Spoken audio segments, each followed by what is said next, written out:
Mayambu Kurumjari Adomna Yengbiriba Asi Impact News ni Impact Talk to Manipur Connect with People You Serve program asida ibethoi thokchomna Mayambu taramna okchari Iramdam asigi mapari mamom loising haithoi sing thoibada awatpa leite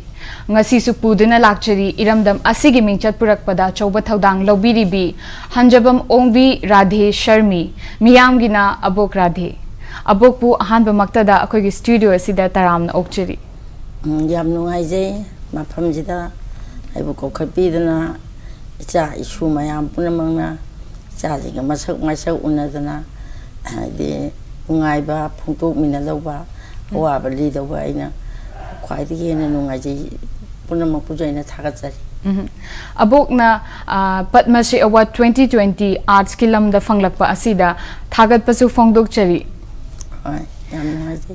abok akoina abok tagi hanba khangjaning basi iramdam asigi 4th highest civilian award ko abo Padma Shri Award si abokna fangdori haina tarakpa mikup sida abokta phawgi banungai ba adu pawdambiyo amadi paw asiba abokta kanana pibirakibage masigi paw asi aigi isunu pana lawba isunu pi mahaksina maki mamingsi aina mai mamingsi yang kui maledana nanau sana ina sungkau mahaksina pung tare tadringai tadoro matam sida aina phamungda tummingi da igabo kin hana koin ai na thaget kibedo yat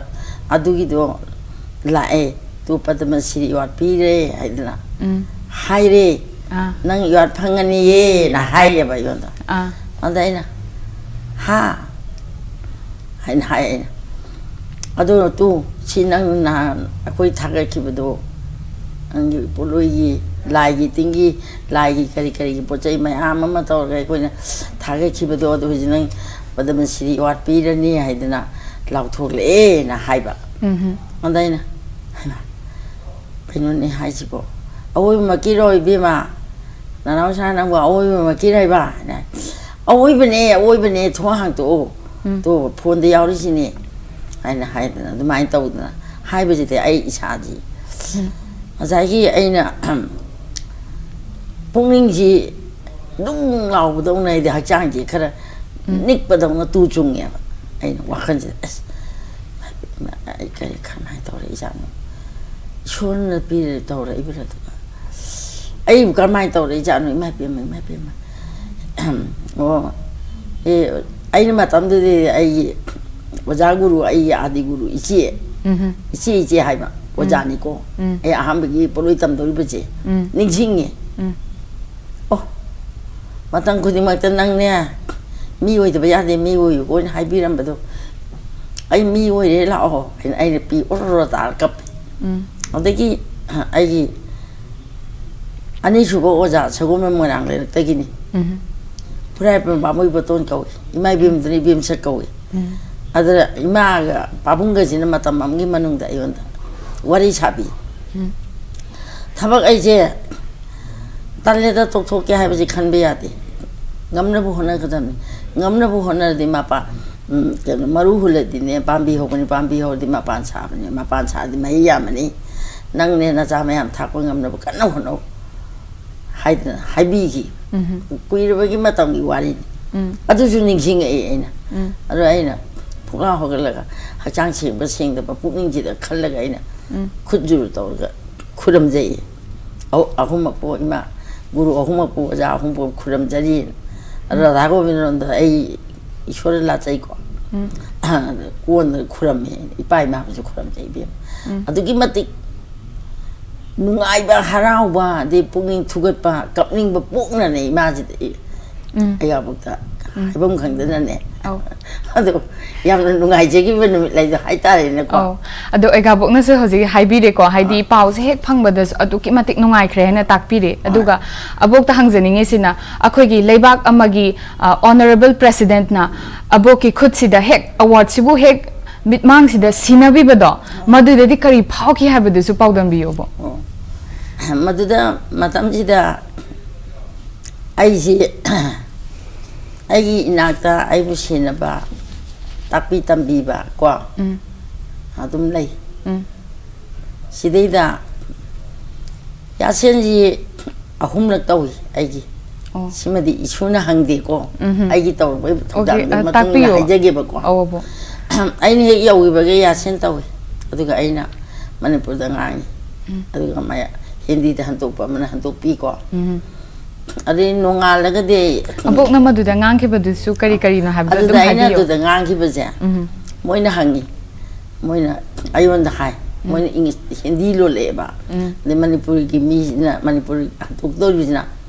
imaje karmai taur ga karai da gi kana karam balam da gi karam ba jaga da gi hawrak pano karai da gi lak pano haidra hangi mani aina hai ba aina ma hai lak pa hai ba jina ne wangjing de ni ko hawrak pa hai ba jina ipam lom da gi ai gi pupam sabam la moi hangi je se hai aina nu e mana aina ai gi hawrak pam je ai chamram ai ba khun da gi ai gi pa na kungar pun bom sakau imana aribam ingon tombi kungar pun mungbi tombi kawi ai isa hujauji jahitra mangada yung kai pandana ai yam nong yum bali aduga ai wangjing haibel lamdam thoban district man lebu wangjing haibeduda yung kai pandana lakai dana surakai bam lakai hai adu yung kai pandana ai lejarakpani aduragi aina ai chahi tara manga su matamda chahi tara manga supna ai chahi surak matamda ai yum palaga tigi isa su pukcha dan hai balam dam sida leijabani ai hoji mak ai leijari aina sumaina khunje ima ibokna awbo aduga abokna si wangjing sida leibire aduga potloi se abokna ngasi su Padma Shri Award phangduna mayamna su sakhang biraba abokna Padma Shri Award si phangnabagi lakpagi haurakpagi lambi haidare ne bo potloi si abokna pamjaduna adumak tawrakhi brahmana traga masibu masi senda lambi oina ai changage haina changakhi bra abokna potloi sabagi ngasi bawda aboki chahi si maripu nipan sure ko sigi sanglaba lambi sida kari kari awanungai thengnarakhiba adu su khara pawdam biyo bo awabdi yam thengnai aina poloi si ai angure digi khara kari hani khara thak ake mo ke ka kuka taw si khara do pamje ba angang with san ala su makok te rang ti he puchile ga chura theli mi dum dor mi da tor mi ga ne taw bi chumba je ma arang arak ki taw je ga yam pamje le au almai taw dra ai ji aina yung kai pal ma tong da ina poloi si aina akhui manak tu da ai ichi ma poloi chel wangjing ai belam ji kanam lai te chepina tam ichi ji da ina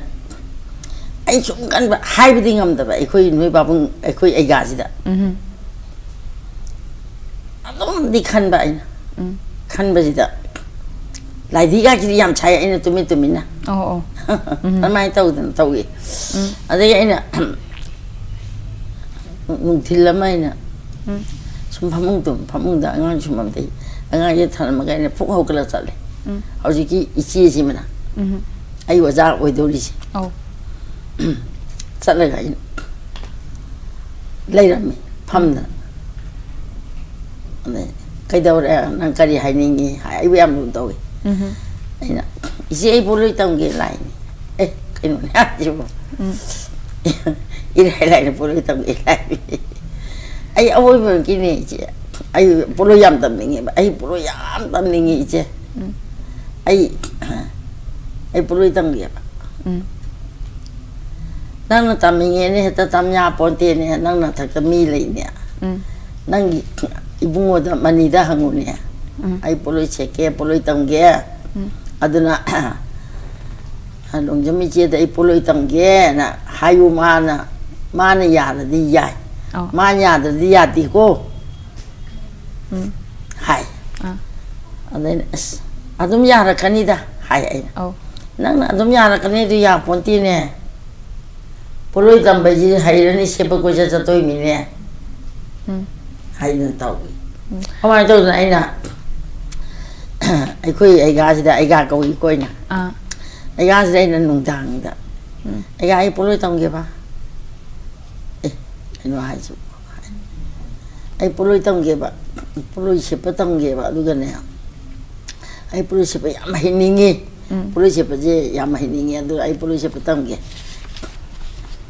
เอ๊ะไอ้วิธีการช่วยให้ดีท่าไอ้ยาที่อันทำให้กว่าไอ้ให้ดีกันเลย Oh. อิมาดังอิมายาดีอ่ะอิมายาแต่มาทำตัวยาดีสมัยให้ Oh. ไอ้มาทำไอ้คนไอ้กาที่มาทำตัวป่วยอินามันนี่ป่วยอินามันนี่ตัวเล็กทำอะไรอิมาอินิมบุกชิกไอ้กาอ่างอันนี้ชิกะเลยหังไงไอ้นุ่งมาไอ้นุ่งหางอะไรมันมาทางนี้เลยไอ้จักรทงอิมาไอ้ตรงจะปุลุยต้องแกปุลุยชิปตั้มนี่ปุลุยชิปให้นี่ปุลุยชิปตั้งแกนั่งบ่ให้เดี๋ยวนี้อ่างกันเอานั่นด้วยป่ะให้อ่างอยู่คนนั้นแกลุยคนนั้นแกไอ้ปุลุยชิปจะตั้งแกโอ้นั่งนั่งตั้มนี่อันที่ตั้มกันน่าตั้มด้วยป่ะลุงเจี๊ยนะชัวอิมาก็ไอ้ยาก็ได้หังหัวให้มาอิมาก็ยาดีตั้มปีใหญ่โอ้ตั้มใครจังเนี่ยแกคุณรำนันตั้งง่ายยามตัวบุญนี่เนี่ยบุญตั้งง่ายยามตัวบุญนี่เนี่ยให้ตัวอามาให้ตัวนี่ยาบีดนะมาจะไอ้น่ะบุญจะตนะไอ้อยู่อาจารย์ด้วยจะตนะยี่ตุ้มกาตีหลังมันเลยอยู่ยี่ตุ้มมันเลยอยู่กาตีมันเลยอยู่แต่ที่นั่งงามไม่หาปงงามตัวลูกป้ามังอาตั้งตลาดอันนี้ตั้งลูกป้าตั้งหาปก็รวยเลยนะตัวนั้นพันนี้เอ็มเลยพี่เรียกคนมาสินะทำไมตัวเลยมาเนี่ยบุกชินปูเลยพูดด้วยสิทำไมตัวตั้งขี้พี่มาทำไมไอ้ยามกุยนะนี่มาจิกี้ไอ้ยาดีกูรู้อีสิอุจจารินให้นั่งกุยเนี่ยพูดด้วยตั้งไปยาร้อยนั่งในยุมดันนะตรงดันนี่น่าจะอันนี้มิสุเลยเดี๋ยวนั่งทับตัวเป็นไงแต่ลายกินกินนั่งน่ะตรงขัดนี่อันนั้นนั่งคุยเนี่ยปุโรยทำไปยาเลยปุโรยเช่ไอ้ป้ามันนี่ได้ให้ไอ้เนี่ยปุโรยเชฟคนนี้นั่งจักขัดนี่อันนี้ก็ปุโรยดูเชฟมาทำได้ด่าไอ้เนี่ยพาริบะปุลิบะไอ้เนี่ยกีริบะชีริบะลิเชฟคุมินทาริบะคุมินเลยที่ปุโรยเป็นนี่ก็คุมินปุ่มมีบะคุยปุโรยตาเชฟจะคุยเนี่ยปุ่มบ่ายก็อาจจะคุมินปุ่มไปได้กี่พูดลิบไปได้กี่พิมไปได้กี่นั่งไอ้นี่ยิงกันทำนี่ยิงอีเจ้โอ้โหมามังงะมาสิได้เห็นเนี่ยสิมังงะจะช่วยคนนั่งให้เนี่ยแบบขังกันทำนี่นั่งคุยเนี่ยปุโรยตั้งไปยาร์ให้ตักปีเจี๊ยนะทำไมต้องตักปีนะคุยอุจจาระเนี่ยเช็ดปกปกเดี๋ยวปุโรยปุ่มปกเดี๋ยวใจชุ่มยิงใจชุ่มหัวใจลังเลี้ยงตัวคนนั้นลิกมาดีปานจินคนจินเต้าอันนี้ก็ดีเอาหุ่นลักชูบได้ก็ดีมาทำได้เอาหุ่นลักเชื่อมาทำได้ใครเนี่ยคุยได้มาก็เชื่อตัวเลยอันนี้คุยกับจ่าสิได้นั่งปุโรยปุโรสลามใครเนี่ยคุยแล้วปุโรยปุ่มสลามอันนี้ก็ไอ้เนี่ยจำทุนนั่นหลักแกไอ้เนี่ยไอ้มาดูงามดูมาติงามมั้งไอ้งามตัวไปยังไงช่วยไอ้ลาเสียงเลยพูดจะทำคงจะไม่มีใครยังคอยจีอันนั้นจัดเลยไอ้จีพูดเลยดูพูดอันนี้เขาดุมจียันสิเลยกูเลยตีงลิกลงตัวตัวจัดเลยเบี้ยจัดแล้วก็ทำไมตัวตัวนั้นพูดเลยไอ้จำเมื่อกี้จีมาชิงเหี้ยที่คุยจีนะสมัยนั้นล้วนชินนั้นนั่นเป็นใจชินนั้นนั่นสิอันนี้มีที่ยังกันไอ้เฮกทีไอ้อูบอันนี้ไอ้ยูจำเมื่อกี้ที่มาชิงทีเลยสมัยมารีสิได้พูดเลยนี่จิตนั้นล้วนชินนั้นอะไรนะใจชินเลยปุ่มชินเลยก็ทำไปก็ดีกว่าไงมารีมาร่างป่าลิงไงสิละคนนั้นลิงไงสิละไอ้คุยจ่าจิเลยมาแล้วจังจังก็ไม่ยามชุดเลยอันนั้นไม่ยามชุดนั้นยังแต่ของใช้ปุโรยชิปีเนี่ยนะบุรีตรงนี้ไปชาลปาตราก็กว่ามาแต่บางก็ปุถุเลยไอ้อันแต่ตกวินไอ้คุยภาษาเลี้ยงก็คิด oja da tau bi wa ai di chum na gi chum po chi pu balak ja mi chi matung in ja bani hai da tau han de ba ina anda gi de khoi oja ji yo ra ka da ai na khuram me khuram ka na ai na arang chum na ye ga arang bam du na ai na arang bam du na a chum da arang bam ta lak bi koi oja la ya ra ni po ni ba amai to na body ta na sai ji pa khale ki am na poloi pum bu choi har ka dai na anda ye nge thang ka la pai khal ko ka ta di chep to la to pare pare ya oh sampai ki ma di si ka na na thaw ai no anda hai ba yon da anda ai na na sum tau ba dai da ai sum yeng ho ba ni hai ya ar mai tau da nei be ma poloi ji oja sina sahi phadana ai bu hai han gi adu ki matik thawai yauna adi poloi ji hale matam changba matam da lakani koi da poloi puman ga ni le anga no bim cham phar ga adi oja gi makeup box tu por ka ni ki hen ga ni ai bu taman ga ni le chandon thilang ga ni le ko lai ti de lik no hap ching ga ni oja sina tu ki matik ai bu thawai yauna tambi da na ar mai tau da abok na su thawai yang na ta ba oza na su thawai yang na tambi ba hai tari ne abok mai tau bi ima ai ga bon hing ai pun si je abok matang sai sida khoi break am tang lok si ko yam phani matang sai sida break am tang lok je ge impact news meeting ta du na lai view Class 9 amasung 10 bosem gidama educare home tutorial and coaching classes lakleba 29th of November 2021 dagi sungsoi soi dana haujaragani institution asita sena unique oiba institute amani institution asin angang singi all round development da thajaba thammi amasung top patient ama de talent leba satra simbo achumba mayonda purakna ba hona bada institution asigi maru oiba pandamni 21st century gi dana bada sungsoi soi dana langam phiral thepang amna bagi damak ta educare gi mapung pharaba team educationist psychologist career counselor punna yarba khunai asibo ba afaba lamida purakna ba hona bada mayam ge educare home tutorial coaching leijare Center Global leader in CAD, CAM, CAE education comes to Info. Engineering amadi architecture gi student amadi professional singda latest module da training piri. Gate Center Initian Sagolban Moirang Merak Machin.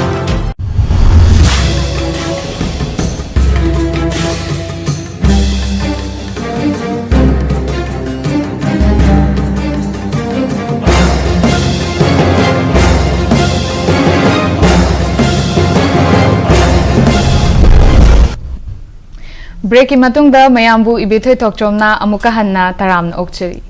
abok break ki matung da akoina abok tagi khangjaning ba si akoina sum tajabada potloi haiba si raja si Vagachandra gi matam dagi hauki bani aduga potloi asi pakhang bana aiha ki matam loire hojikti Govinda gi matam lakle adubu fizeta leitengda aigi iwong itawasi hapu haiduna potloi da hapki bani maye kharada haina akoina sum tajai ko abo adu masi potloi ama pan khatpa matam da changdraba yadraba mayek sing asi kari kari no haibado abok na khathambi chumi isuna haiji yamna thagat ingai akhoi da ju oja guru na takpiram poloi haibaji mayek che ishori mayek matan makhoi da aranba amata laite poloi ji Vagachandra Maharaj na tikhau samu pharba matungda Vagachandra da ai kai na da thaiboi na khorongge nang nai bu yan balau nang nai bu ya le ren nirbon to ai murti di chini ko simak mana to gadab ni haida Vagachandra da mamang da ta am da na kai na da thaiboi na hore raga Vagachandra ji matam khara kau thu ure ndo ko ba manjil ko matam da ibungo di kai na da thaiboi na hodana yan wan matam du lil thaibong oina hawi haibedani migi multi thoi haunu bina pam ya bala ko cha yom cha min na phau lei amai tau na thaibong ji ima Vagachandra nanggi konung dan jilabani na nangdi nangi raj singacho da phamma bani nungai ra bani na ai bu kaw ra bra ai di yang wana khange ne hau bi ki cha yom cha ra ga ni ra ga ne hau bi ne il cha in bi dan ai yang wa ma por te di cha ti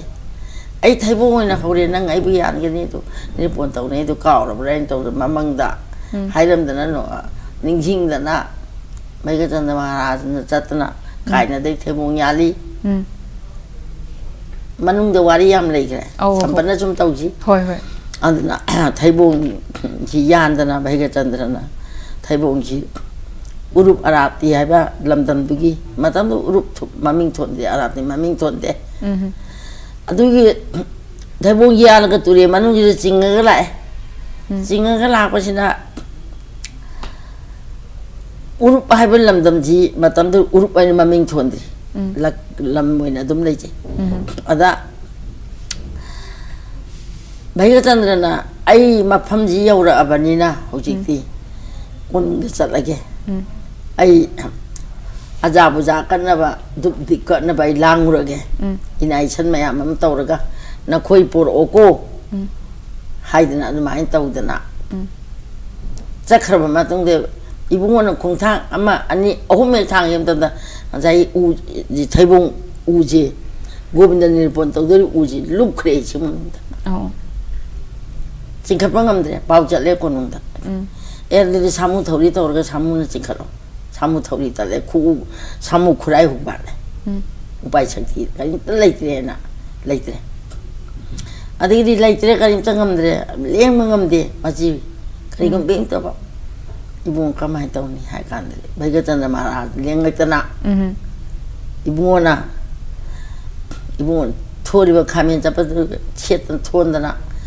ibung na nai na ne ibung dup di kat ring kat na ba thorang lang ba cha cha ba ni na ibung bo ina mirai ba na cha de na nai pap chen ba pap ko pi oi ne bai ga chan da ne u ji kun ba bang lang ta khalak ta na u ji adigi thang na ri ba la kai du na ma tek tu na la khun de ma ta oi si dia ta cheng ba i chon mak ni da na adira khoi jo khoi na ngam ja ba khar kat ta ba ya ti dupti kap ta ba ya di arti kat ta ya di ma lang da na arati kat ki dupti kat ki aduna arati na ming tholam na ji lai chi oh ade urup hai ji ne ibung na lepa jaga ne urup lai chi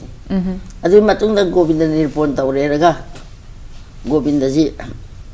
nirpon taw ga nirpon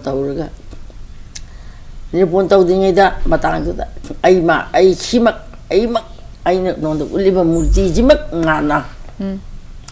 nang ai bu nirpon taw kadam ni ko hai da na mai taw da ibung gi aduga ai nirpon taw ba matung da na hak ne jagoi ras ma kat oh jagoi ras du da ne set ka da ba in ga da ba punamak che sini ko ina sandha loi na ibung oi mai da mai ga chan da uhali hai nei amai tong tam tak pirami aduna adu I matung da da isai di ne jagoi di da ne chaka da ba isai di dino hino bhaiga chandra ye ro so asado ye siradha gobindo mai dhian sau go aina hai aduna hoje konung jagoi konung da kutum bi habi aduga isai yam hek jagoi ba hor pada ibungo gi ro saje ngai ro saje sumai taw na sai adudagi poloye je ishor na puthom bani Vishnu mayek pakhang ba mayek loi yauri bani poloi sida ado haujik ti mai mayek amta leitre adi mayek mang ba ya da ba pakhang ba mayek simdi mata thari yauri oh ibu aduna matam da ai khoi na guru ji na ja ji na tambi tak piram badadi kumin phiba ai ma khoi adun kon ma ja chan ba adigi thabi maru ka ba ngamai mami ka ba adi yang ka ba ko la chok bunung chen chan ba adigi ya tol hak ba ya to ma thakta fura mawang hapa fura ma ko mawangi mathakta pakhang ba mai ka ba haina sumaina tambi takbi si mai chi ama kai ba ya ba nate si noi na kai le noi dosa noi ma si chum ne he tawri phau ne noi ishwar ki kripa le dong bora kai na ne haidan hujik lu hongi che poloi ji hongi me poloi ji se pan do magi aprad dos le ma cha dong ko adam aduna khmai to gadam ni aduna maram oidana no khine mai kai bi ya de haidana ai sabom mangi pabung chi sina wari ji pabung na libi bani ai adana smai to na tak bi tam birami ibe ma adana hujikti abok na se hojik haibiri ko hojik abok na haibi bada mayek se hak na su khut theksa bada mapan mak sui ko abo ado mapan se mathang amat takai be ya de haina thambiri adudu abo akhoi si hojik punsigi hingbagi mahing asi honglak panani haisira adu abok na su dumak thambiri hojik ti mayek si mangba yabadi mangkhre haibiri adubu honglak liba adagi akhoina uzari ba poloi machu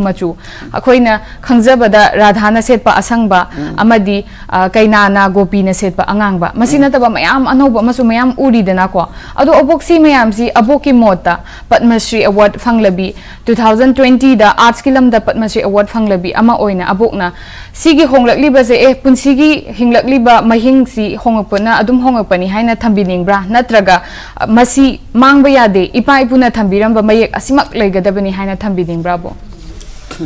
masi isuna hangbi baje ai khwaidagi nungai aina pa haida haibra pangang dang ngangbra haidan su miamna logi bachiya mathak tagi jo aina dum haija poloi gi maye kai bi ganu poloi sepiu niti nom chumna oja guru na thambirami ba ishwar gi mayek che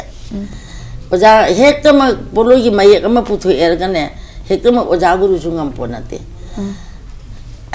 mase mayek chi ishwar na sumani haiba mami du thambiramaga akoina masa on tho ibani taibang bal oi ba akoina aduna mayek kai bi ganu decoration mayek tau bache tau bi ganu poloida dosa lei dosa puni aduna poloida yang hatna poloi tu ba tau bi ganu poloi man sagat paije taibang mi gi murti man sagat ka chap manari bani aduna masi puna masi tau bi ganu ado kaina du ju khangjade mama mapa ju khangjade minami ba ikhoise dos lei aduna tawganu machi cha noina hojik ne masi sumaina tawrak pata di poloije yam phibam tara poloije tongning ba mawong tawrak pata ka di lai badibi oina urani lai badibi ba maye kai be yati aduna maram oidana pasumba thabakse yaragani tawbi ganu poloise noina ne amna ne maye kai be je ai isaji de de leiba ngamde yamna nungaite noi de bede ai isa che bok sunate natraga ju ai nan nama moina hajari bali noida aduna poloi pakham maye ka ba matamda leng tra ka ba yati si trai leng ma pan ga gadam leng taret ka gadam leng tra ka ba mayek ta sepada di si ta ba mayek chelaga di phatta ba oi macha ma kai ni macha bukan di adu di akhoi ju mari makhong khara thiraga oja guru da khara hanjaraga khara haijaraga khara thijaraga nakoi ju puna maksu ai isa maksu masigi leiti engje mangdana mutana ba koi honaji haibaji imana ibu ayabu kaya moja haijare kulona abok na su yam phajaba message ama su pibire ko haidi ipa ipuna thamlam liba mayek si adumak lengdana thamsi haiba ama thambire aduga iroi loi ba wahang ama oina abok ta hangjaning libasi akoi gi potloi habasi abok generation amadagi generation amada piramba mahaini adu mahaisi aboki oina di hauji oboki satra gumbada sinabibra nataga imung manungi miyoi singda sinabiram gre haina khanbibra masei bima aina nuksibase ai imung manungdagi ne leibiriba koiba punamakta jaga karai de oiro ko leiba punamak che masini hena nuksina lawi minadi thajaro ai abukta pala ba ai awaba punamak pu ko biba kan bi ba ai pulo aduna punamak chinan uina makne ai isuna hangbaduda wahangdina te ne kari gumba thamjage ha thambiyo bo aina puloji kana torpa matamda sidagi nepran sarangpan nepra dagi angang bimja bimola aina ma mapa je ayoni gameson aina yam nuksina luna tawi mana khitri ne ina bram adagi mati nuksina taw machana pija ayona puloi tamni tamba matamda bana poloyi suoma hatupi school ma adu phom tharaga tamning baje loina kauba smai taw na hai bai thokpam thongkong da sigi dolan sigi da smai taw poloi bu tamning ba poloi bu haining ba school gi maming ga dilai bra adu school je maduma ai nang na hang kane ba khalli ko ado akoi gi school nate akoi na bhara lobani mi gi yum dolan da hek surung maya da adu daida jiki ai gi ming gi hairaga adigi poloi bu ade adu gi thorang to biri ba gameson ji maming gi hairaga chembor theli amai tawdana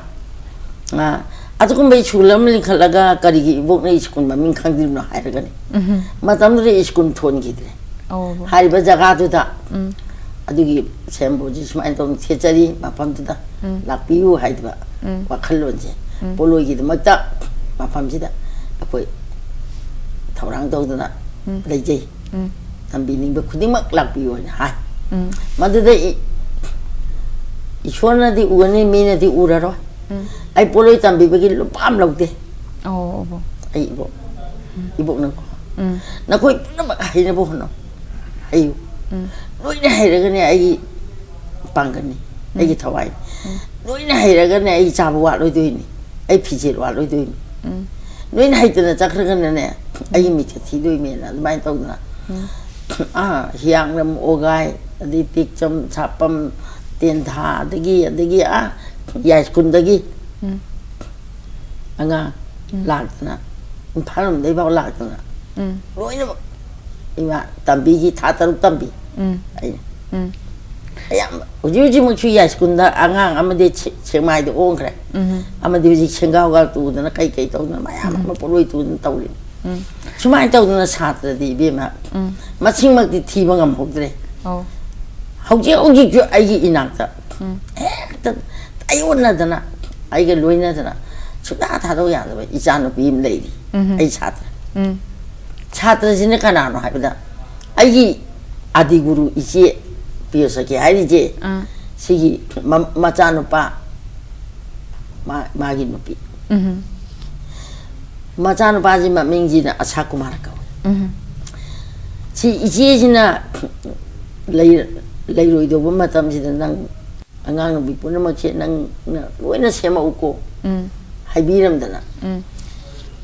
ai yo ja ji ki mama no bi ji hoji ai na ti hetek ti entok ti abok se yam nungai zai abok ki punsida potloi na lauri ba thaudang abok ki nauringai gi chahi nauringai da awababu kopi khiba amadi hauzik na abok na pukchel chauna akhoi gi lem na free oina mayambu poloi si kamaina masigi mahai si kamaina hai hogadage haina tambiba masigi wari mayam asi ngasi akhoi gi studio da lengbirak tuna abok na libi ba si yam nungai jai amadi abok pu hainingai leitana amuka hana thagat pa phongdok chari aha ko ju haiba mafam sida kaubidana tibina ibo miyam punama paujen pibidana saktak piba di pangan cholaba matam loisilaba ibo mafam sida kaubibaje popugi mahiya le haidana aina yamna nungai je harauje punama kuchu apaba mangol oibiu tauru punamakta aswai ngam yaudebu oibiu nabu kita ai magna taseng na nusi jaba seng mani ya beje ain mayam punama kimpam da thamjari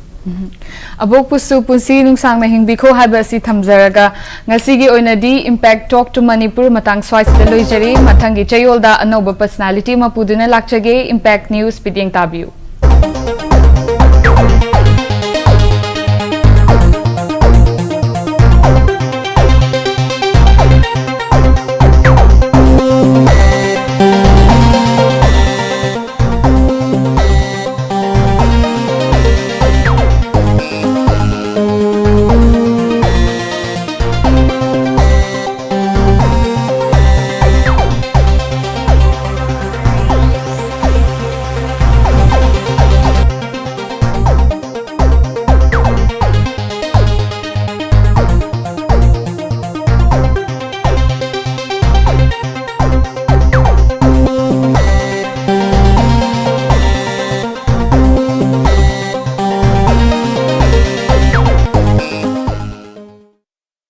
Inclusive Manipur, affordable healthcare for all. 8.09 lakh beneficiaries have been enrolled.